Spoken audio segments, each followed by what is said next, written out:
But before we start, please support us by pressing like and subscribe buttons. Also turn on the bell notification to get the latest updates. Your support means a lot to us. Thank you. Alfa Romeo 158, 1946 to 1949. Birth of Formula One Dominance, Part 1, 1946. The return of a hidden legend. Imagine this. The smoke has cleared. World War II is over, and Europe is slowly picking up the pieces. Amidst the ruins of Milan, a legend is about to be reborn. This isn't just any story. It's the story of the Alfa Romeo 158, a car that would define an era of Back in the darkest days of the war, a treasure was hidden away. A secret kept from the clutches of the occupying Nazi forces, tucked away in a nondescript Milan workshop, covered in rags and hidden behind a false wall, lay the Alfa Romeo 158. It was a pre-war racing marvel, a machine designed for a world that had ceased to exist. To the outside world, it was gone, lost to the chaos of conflict. But as peace returned to Italy, so did the car. Like a ghost emerging from the past, the 158 was wheeled out into the daylight, dust-covered and silent. It was a time capsule of engineering brilliance. As the engineers at Alfa Romeo laid their eyes on it again, they didn't just see a relic. They saw potential. They saw a future. This wasn't just about restoring an old racer. It was about unleashing its true power, a power that had been dormant for years. The team of engineers, including the legendary Gioacchino Colombo, got to work. They knew the pre-war design was good, but they sensed it could be so much more. Their focus zeroed in on its heart, the magnificent 1.5-liter Stride supercharged engine. This engine was more than just metal and mechanics. It was a symbol of Italian ingenuity, resilience, and the burning desire to reclaim their place at the pinnacle of engineering. They pushed its limits, tweaking, tuning, and transforming it. What was once a powerful pre-war engine was now becoming a post-war monster. Its roar, a defiant cry of rebirth. So, 1946 wasn't just the year the war ended. It was the year a legend returned from the shadows. The Alfa Romeo 158, the Alfetta, or Little Alpha, was ready to race again.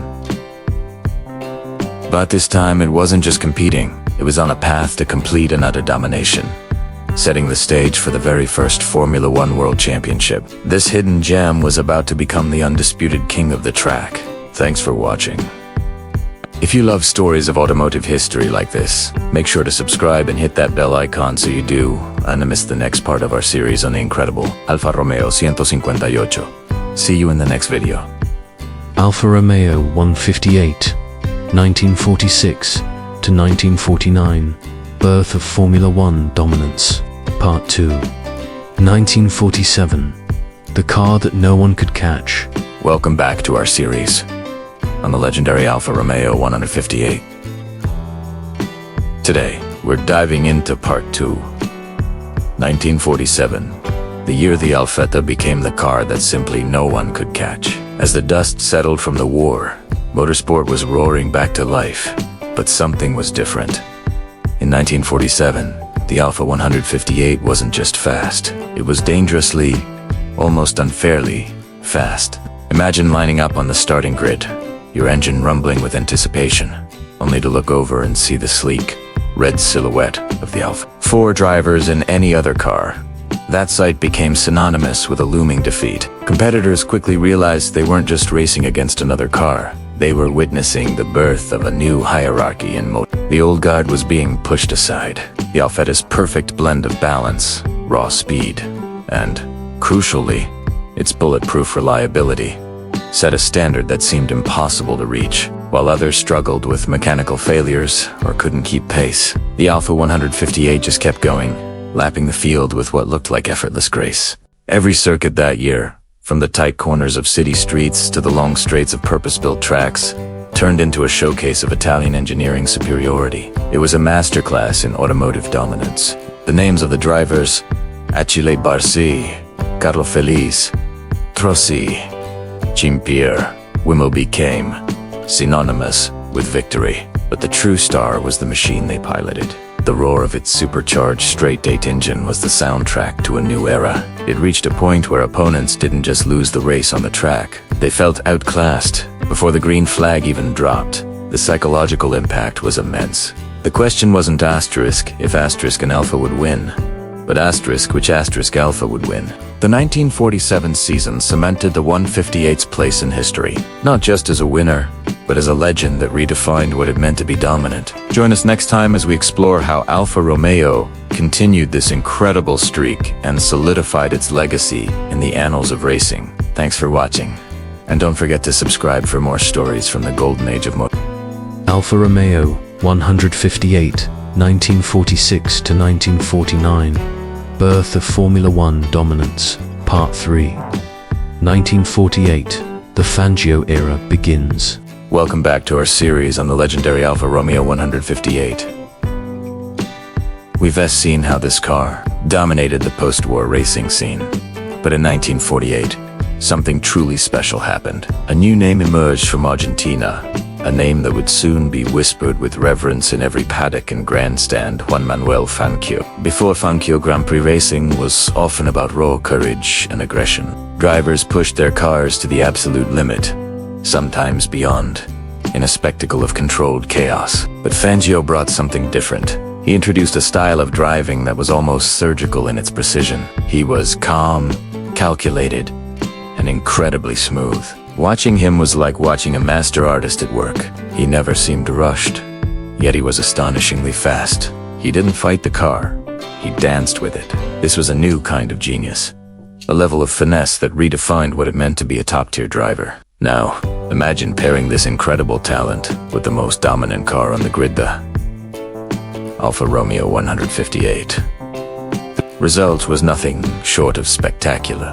The combination was electrifying, an unstoppable force that left competitors trailing in their wake. Fangio and the Alfetta were a perfect match. The car's power and agility were fully unlocked by his masterful touch, and together, they created a symphony of speed and control. The 1948 season became a showcase for this new partnership. Victory after victory piled up, not just for Alfa Romeo, but for its new star driver.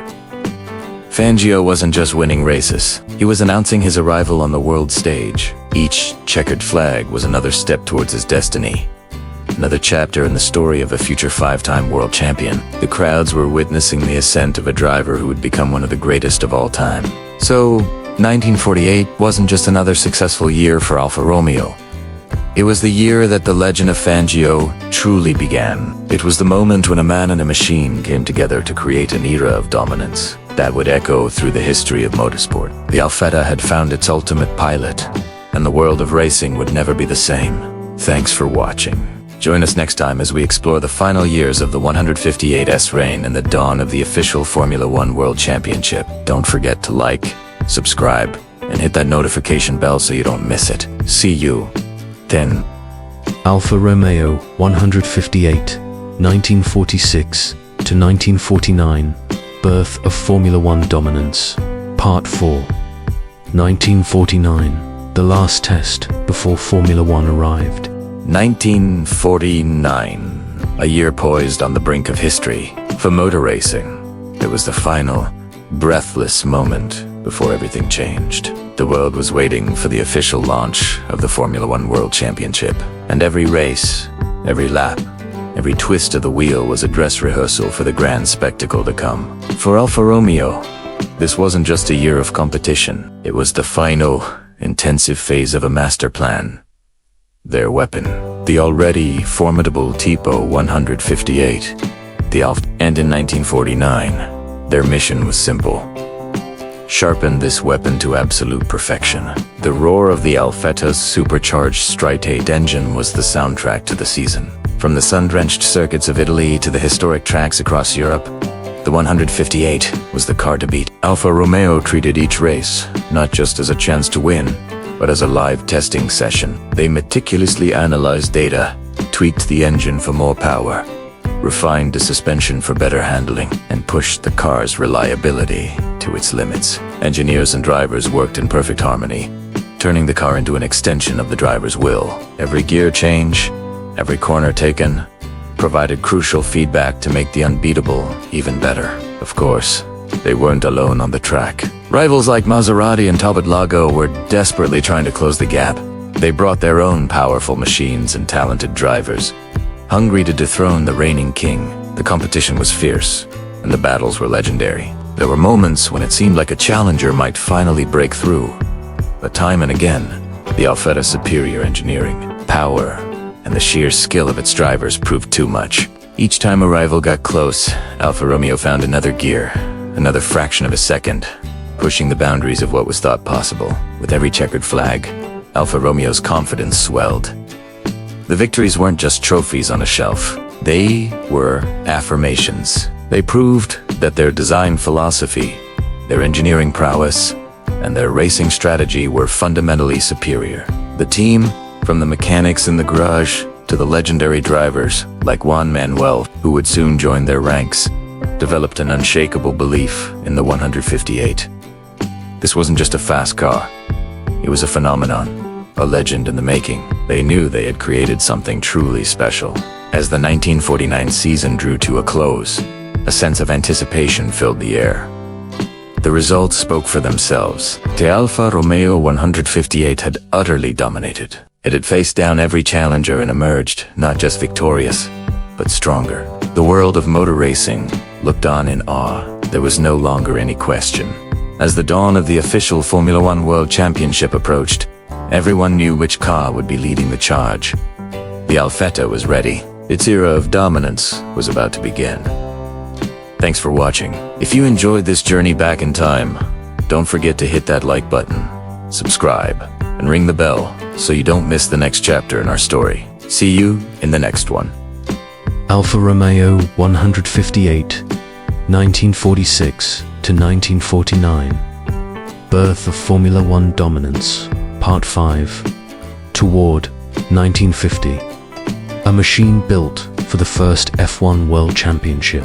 As 1949 drew to a close, the automotive world held its breath. The stage was being set for a new era of motorsport, and at its very center stood a crimson legend, the Alfa Romeo 158. This was not just another car on the grid. It was the culmination of over a decade of relentless innovation, a machine forged in the fires of pre-war Grand Prix battles and tempered by the trials of post-war racing.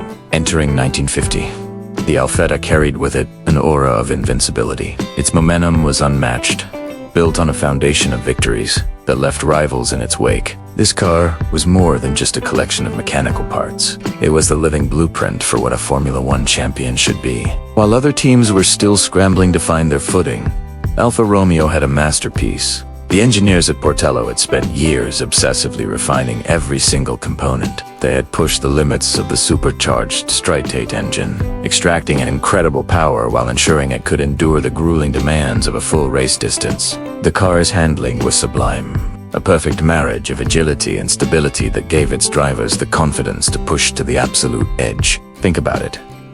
This was a machine that had been designed before the war, yet it was so advanced, so perfectly balanced, that it was poised to dominate a brand new, top-tier global championship. Its durability was legendary. While other cars would falter and fail, the 158 just kept going, its engine screaming its iconic song lap after lap. This reliability wasn't luck. It was the result of meticulous engineering and countless hours of testing. For the competition, the sight of the Alfetta was a source of both immense respect and deep-seated fear. They knew that beating it would require something truly extraordinary. The world was about to witness the dawn of the official Formula One World Championship. And the Alfa Romeo 158 was not just a participant, it was the predestined star of the show. It was a symbol of Italian engineering prowess, a testament to resilience, and the vehicle that would carry racing's first legends to glory. The story of the first F1 season is inextricably linked with this car. The machine that established the very first dynasty of the sport. The Red Racers were ready. Their drivers were the best in the world, and history was about to be made. Thanks for watching our series on the incredible Alfa Romeo 158. If you've enjoyed this journey, make sure to hit that subscribe button and ring the bell so you don't miss our upcoming videos. We've got so much more racing history to explore together. See you in the next one.